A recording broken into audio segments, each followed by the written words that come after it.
Hello दोस्तों, हम जा रहे थे हल्दी घाटी और महाराणा कुंभलगढ़ का किला देखने के लिए, लेकिन रास्ते में हमारी बस ने स्टॉपेज लिया। यहाँ पर एक लिंगी मंदिर के अंदर हम प्रवेश कर चुके हैं और अभी एंट्री कर चुके हैं, जा रहे हैं एक लिंगी मंदिर के महादेव जी के दर्शन करने के लिए। तो दोस्तों, एक बात मैं आपको बताऊं कि ये महादेव जी का मंदिर जो है, इसका निर्माण 734 ईस्वी में बप्पा रावल ने कराया था। उसके बाद में इसका अनेकों बार पुनर्निर्माण हुआ है। मुगल काल के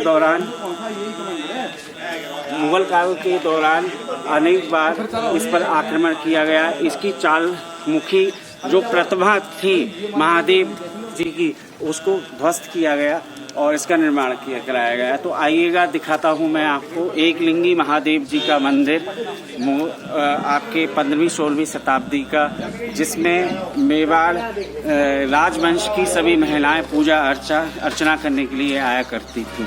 तो आइए दोस्तों, बने रहिएगा मेरे साथ में, चलते हैं एक लिंगी महादेव जी के दर्शन करने के लिए।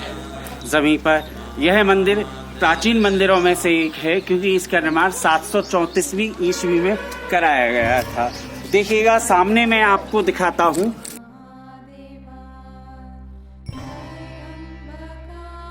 कि किस तरीके से मंदिर की मीनार है। इसकी जो बनावट है, स्ट्रक्चर है इसका, उसी से लगता है कि हाँ, वास्तव में ही यह मंदिर 8वीं सदी में बनाया गया होगा।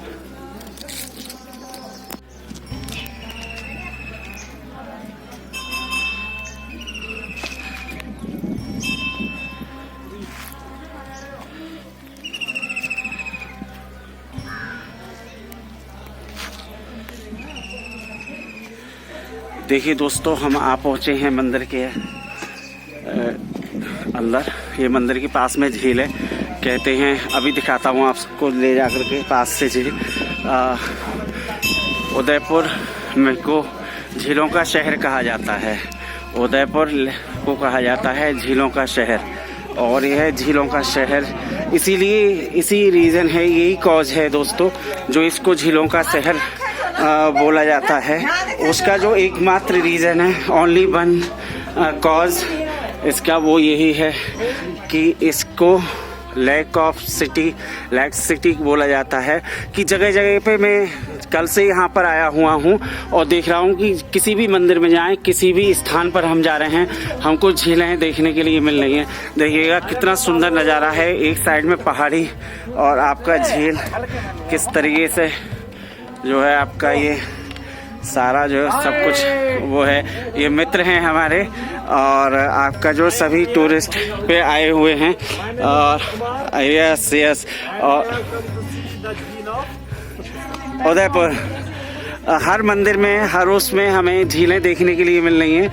यही कॉज है, ओनली वन कॉज, कि इसको हम जो है लेक्स ऑफ सिटी बोल सकते हैं उदयपुर के लिए। बहुत बढ़िया सिटी है, बहुत अच्छा लग रहा है यहाँ पर आने के बाद में। अभी एक लिंगी महादेव जी के दर्शन कराने के बाद में अभी अंदर से कराने वाला हूँ मैं आपको, और उसके बाद में हम चलते हैं हल्दी घाटी की तरफ को, जहाँ पे महाराणा प्रताप और अकबर का युद्ध हुआ था 15वीं-16वीं शताब्दी के अंतर्गत। तो देखते हैं, आइएगा, चलिएगा।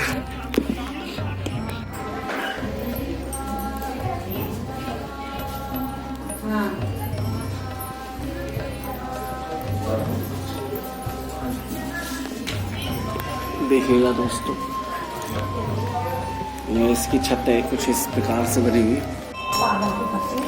देखिएगा दोस्तों, यह शेर का, दोनों मंदिर के दोनों दरवाजे पर दोनों साइड में शेर के मुंह बने हुए हैं। किसी मंदिर के अंदर मैं पहली बार देख रहा हूँ इस टाइप के शेर के मुंह। और मंदिर का गेट का जो डिजाइन है, देखिएगा, वो हालांकि काफ़ी प्राचीन है, लेकिन पत्थर पर टोटली नक्काशी का कार्य किया गया है। पत्थर को उभार करके डिजाइन से, छेनी से ये बनाया गया है। शेर के मुख जो है बड़े प्यारे लग रहे हैं यहाँ पर। और देखिएगा, यह मूर्तियाँ बनी हुई हैं मंदिर के दोनों साइड में गेट पर। आइए चलते हैं मंदिर के। अब मैं एक लिंगी महादेव जी के दर्शन जो मंदिर के है आपके, उसके करा रहा हूँ आपको। बहुत प्राचीन मंदिर ये लग रहा है। जय भोलेनाथ की, जय शिव शंकर शंभुनाथ। जय गणेश श्रीराज मंगल मूल सुजान, कहते अयोध्या दास तुम देव अभय वरदान, देव अभय वरदान, प्रभु देव अभय वरदान, मुझ दिन इनको देव अभय वरदान, नेत्रेम कर प्रार्थी पाठ करूँ 40, तुम मेरी मनोकामना पूर्ण करो जगदीश, मत्सर हेमंत ऋतु सम्मत 64 जान, ए स्तुति 40 से भी पूर्ण किए कल्याण। जय भोले बाबा। देखिए, थैंक यू। ओम नमः शिवाय, ओम नमः शिवाय, ओम नमः शिवाय, ओम नमः शिवाय। जय त्रिलोकीनाथ देवों की देव देवा देव भोले शंकर भगवान की जय। देखिए ये मंदिर के भैया जी हैं हमारे, इनसे मैं कुछ जानकारी लेना चाहूँगा मंदिर के बारे में, शायद ही पूजा वूजा करते हैं। हाँ भैया, क्या नाम है आपका? शुभ नाम? यशवंत। यशवंत नाम है भैया जी का। आप कब से यहाँ पर पूजा अर्चना कर रहे हैं? ये 3 पीढ़ियाँ हो गई, पहले दादाजी करते थे जी, अभी बड़े भैया करते हैं। हाँ, भैया बता रहे हैं कि 3 पीढ़ियाँ हो गई हैं। तो हमारा एक लिंगी महादेव जी का जो मंदिर है आपका, उसमें ये झील है सहारे, इस झील को कौन सी झील बुलाते हैं भैया? ये इंद्र सरोवर बोलते हैं इनको। इंद्र सरोवर के पास में आपका, इंद्र वैसे भी हमारे देवता हैं, भगवान जी का नाम है, उन्हीं के पास में ये महादेव जी की प्रतिमा है, गणेश गजानन जी महाराज हैं। और एक और मैं दिखाऊंगा कि यहाँ पर क्या रीज़न है भैया। मैं एक बात प्रश्न पूछना चाहता हूँ आपसे कि मोस्टली जो देखा गया है कि नाग देवता जो है वो शिवलिंग के आसपास होते हैं, लेकिन यहाँ पर मंदिर में अलग रखे हुए हैं, इसका क्या रीज़न है? ये अभी सेवा पूजा होने के बाद शाम को ये वहाँ स्थान पे श्रृंगार जब उतरता है। जी जी, तो शाम को श्रृंगार में वहाँ पे जी विराजमान होते हैं। अभी आरती पूजा श्रृंगार होगा तो वापिस यहाँ पे देखिएगा उदयपुर के अंदर एक लिंगी महादेव जी के मंदिर के पास में एक छोटा मंदिर है, जहाँ पे भैया से मैंने बात की। तो ये मंदिर करीब एक लिंगी महादेव जी का मंदिर कहते हैं कि महाराणा प्रताप के जो आपका बप्पा रावल थे 734वीं ईस्वी में, उन्होंने बनवाया था। तो इसका क्या वो है कि आपका जो क्या सभी जो मेवाड़ वंश के, राजपूत सिसोदिया वंश के सभी शासक हुए हैं, जैसे कि कुंभा जी, उदय सिंह जी और आपका मेवाड़ महाराणा प्रताप जी, तो सभी यहाँ पर सभी के जो राज परिवार की जो शाही स्त्रियाँ होती होंगी मेवाड़ की, वो पूजा करने के लिए आती थी क्या इस मंदिर में? बिल्कुल आती है। अभी भी जो वर्तमान में लक्ष्मण सिंह जी जो श्री जी हजूर है जी, मैंने चित्तौड़ में, तो अभी उनके घर से महारानी साहब बता रहे थे, उन्होंने अपने हाथ से सेवा पूजा की है। अच्छा, वर्तमान में भी हैं अमर सिंह जो हैं आपका जो महाराणा प्रताप जी के पुत्र थे, उनका जो पीढ़ी चली आ रही है, उनके परिवार से आज की डेट में भी भैया ने जैसे बताया है कि आज की डेट में भी इस मंदिर में पूजा अर्चना करने के लिए आते हैं।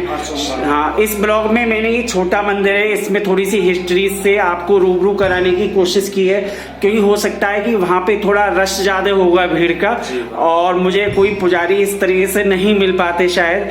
जितने इत्मीनान से भैया से बात हुई है, भैया ने जो हमको जवाब दिया है और बहुत ही अच्छा लगा भैया से, थैंक यू, धन्यवाद। आपने इतना जो सहयोग किया, पार्टिसिपेट किया, उसके लिए धन्यवाद आपको। और मंदिर के दर्शन में आपको दोस्तों जरूर कराने वाला हूँ वहाँ पर, जो आपका मंदिर है मेन जो है। ठीक है महाराज जी, प्रणाम। हाँ, तो उसे जहाँ रोक के वहाँ बैक कर। देखिए दोस्तों, यह है एक लिंगी महादेव मंदिर के का मेन द्वार, और देखिएगा कितनी भीड़ लगी हुई है, लाइन चल रही है। कहते हैं कि मंदिर के अंदर मोबाइल अलाउ नहीं है, इसलिए मैं गेट पर ही मोबाइल को छोड़ रहा हूं दोस्तों। और आपको सॉरी मैं दर्शन नहीं करा पाऊंगा महादेव जी के अंदर से, क्योंकि यहाँ पर महादेव जी के मंदिर में मोबाइल अलाउ नहीं है। तो मैं दर्शन करके आता हूँ और मुखातिब होता हूँ बाद में आपसे। जय एक लिंगी महाराज की जय, एक लिंगी महादेव की जय। देखिएगा दोस्तों, ये एक लिंगी महादेव बिल्कुल जैसे मंदिर के अंदर है, वैसे ही इस फोटो के माध्यम से मैं आपको दिखा रहा हूँ, क्योंकि मंदिर के अंदर मोबाइल बिल्कुल भी वर्जित था ले जाना, मोबाइल अलाउ नहीं था। और एक लिंगी महादेव के दर्शन करके हम बाहर आ चुके हैं। मेरे दोस्त हैं मेरे साथ में, वो अभी थोड़ा बच्चों के लिए कुछ शॉपिंग वॉपिंग कर रहे हैं, कुछ खिलौने वगैरह देख रहे हैं। तो दोस्तों, जो भी कुछ मैंने मंदिर में देखा है, मेरी आंखें उसको बयां कर पाने में समर्थ नहीं है, क्योंकि ना मेरी जुबान आँखों से जो देखा है मंदिर की सबसे अच्छी बात ये लगी मुझे कि मंदिर जो है आज यह जो है एकलिंगी महादेव जी का मंदिर यह पर्सनल है आज भी, और आज भी उनके जो है परिवार के सदस्य महाराणा प्रताप के आते हैं यहाँ पर मंदिर के दर्शन करने के लिए, ठीक है ना। पर्सनल मंदिर है बिल्कुल, मोबाइल उसके अंदर अलाउ नहीं है ले जाना। इस कारण से मैं अंदर जो भी कुछ देखा है मैंने वो मेरी आंखों में समाया हुआ है, उसको मैं दोस्तों आपको अपने शब्दों में बयां नहीं कर पा रहा हूं। और प्रभु जी के रूप को, प्रभु जी के माया को कौन भला, स्वरूप को कौन भला शब्दों में बयान कर सकता है। तो मंदिर में जो मैंने देखा कि एकलिंगी महादेव जी का मंदिर है। हर मंदिर पत्थर का बना हुआ था वहाँ पर, और पत्थर के अंदर भगवान जी का स्वरूप विराजमान है। और उसमें सबसे अच्छी बात यह है कि मेन मंदिर एकलिंगी महाराज जी का है, उसके सहारे ही छोटे छोटे पत्थरों के मंदिर बने हुए हैं, और उन मंदिरों में आपके छोटे छोटे भगवान भोलेनाथ का हर स्वरूप विद्यमान है। जैसे किसी छोटे मंदिर के अंदर आप देख रहे हैं कि नागेश्वर महाराज जी का, महादेव का मंदिर है, किसी मंदिर के अंदर गोपालेश्वर, भगवतेश्वर, नागेश्वर, कई सारे छोटे छोटे मंदिरों के भगवान के, मतलब जो शिव शंकर भगवान के मंदिर के अंदर, एकलिंगी महाराज जी के मंदिर के अंदर सभी स्वरूप विद्यमान थे। तो यहाँ हम देख करके आ रहे हैं, और मंदिर के बाहर ये हनुमान जी का प्राचीन मंदिर है। चलिए मैं आपको इसके भी दर्शन करा देता हूँ अंदर से यहाँ पर। तो मंदिर के अंदर सबसे अच्छी बात जो लगी मुझे वो ये लगी कि वहाँ पे एकलिंगी महादेव जी के दर्शन के साथ साथ मैं करके आ रहा हूँ दोस्तों शिव शंकर भगवान के सभी स्वरूपों के दर्शन, नंदी बाबा के दर्शन। नंदी बाबा बैठे हुए हैं मंदिर के आगे, और मंदिर पर जो नक्काशी हो रखी है वो वास्तव में ही देखने लायक है, उसका कोई तोड़ नहीं है, कोई जवाब नहीं है। जो सबसे कॉमन बात लगी मुझे मंदिरों में वो लगी मंदिर के दरवाजे पर शेर की नीचे को, जैसे कि पूर्व में मैंने आपको दिखाया था एक मंदिर में, वह बनावट। मध्य भारत के जो अजंता एलोरा की गुफाएं हैं दोस्तों, उन गुफाओं के जैसा ही यहाँ पर कुछ जो मूर्तियाँ मंदिर के अंदर देखने के लिए बनी हैं। और देखने के बाद में आश्चर्य होता है कि उस समय पर महाराणा प्रताप चौहान के जो पूर्वज हैं उनके द्वारा जो मंदिर पे खर्च किया गया होगा पैसा, वो कितना उस समय पर कितनी धनराशि खर्च की गई होगी, यह बात सोचने वाली है। मंदिर का जैसा कि मैंने पूर्व में भी आपको बताया है कि 2-3 बार पुनर्निर्माण कराया गया है, और उस आक्रमण के कारण और उस निर्माण में कराने के कारण आज हमें, जैसा कि हम देख करके आ रहे हैं, मूर्तियां की काफ़ी अच्छी बनावट बनी हुई है, लेकिन कुछ मूर्तियों को ध्वस्त किया गया है, मूर्तियां खंडित की गई हैं मंदिर की। किसी का मूर्ति का सिर टूटा हुआ है, किसी की टांग वगैरह टूटी हुई है। यहाँ पर यह पुलिस चौकी कैलाशपुरी है। यह देखिएगा कुछ यहाँ पर जो है धार्मिक अनुष्ठान चलते रहते हैं। 12 अप्रैल का दिया हुआ है शनिवार को, प्रभु की एकलिंगनाथ की इच्छा तक, ठीक है ना, संध्या भजन कार्यक्रम का। तो यहाँ पर जो मैं बात कह रहा था वो मेन बात यह थी कि जैसे कुछ मूर्तियों के, किसी का शीश, किसी की टांग, जो दीवार पर नक्काशी हो रही है, मंदिरों के खम्भों पर नक्काशी हो रही है, वहाँ पर टूटी हुई मिली हैं। तो दोस्तों यहाँ पे सवाल मेरे दिमाग में यह आ रहा है कि क्या समय के साथ साथ ये चीज़ें ध्वस्त हुई होंगी या किसी के द्वारा खंडित की गई होंगी। तो यहाँ पर सीधा सा, आप भी समझदार हैं, हम भी समझदार हैं, सभी लोग इस बात को समझ सकते हैं कि अगर समय के साथ में कोई चीज़ नष्ट होती है तो संपूर्ण तरीके से होती है। ऐसा नहीं है कि उसका एक भाग तो सुरक्षित हो और एक भाग खंडित हो गया हो, ऐसा कैसे हो सकता है।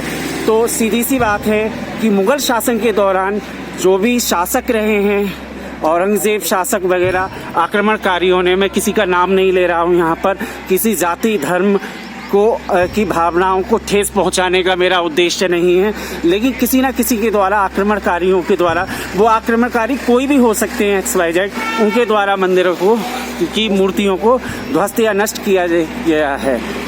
जो कॉमन बात थी मंदिर की वो ये थी कि यह किसी ट्रस्ट के द्वारा नहीं चल रहा है।